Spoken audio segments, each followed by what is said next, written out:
Lui a été blessé. Il est toujours soigné à l'hôpital avant de pouvoir être entendu par les enquêteurs.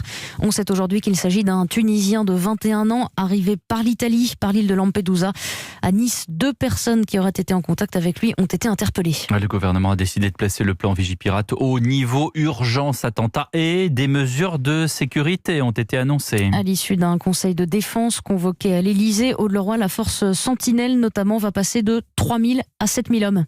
Oui, et 7000 militaires sentinelles, c'est l'échelon renforcé du dispositif. C'est d'ailleurs la première fois depuis 2017 que Sentinelle remonte à ce nombre.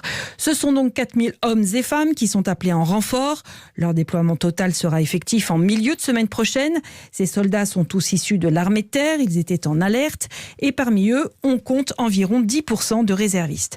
Certains militaires ont commencé à être déployés. Par exemple, hier, il y avait 3 sections par zone de défense et une supplémentaire à Nice et ça continue tout ce week-end. Ces soldats sont prioritairement mobilisés dans les régions où ils effectueront leur mission. Des patrouilles mobiles et rapides pour sécuriser notamment un maximum de lieux de culte et d'établissements scolaires. C'était prévu, a mentionné l'état-major, mais pas avec ce nombre-là de soldats.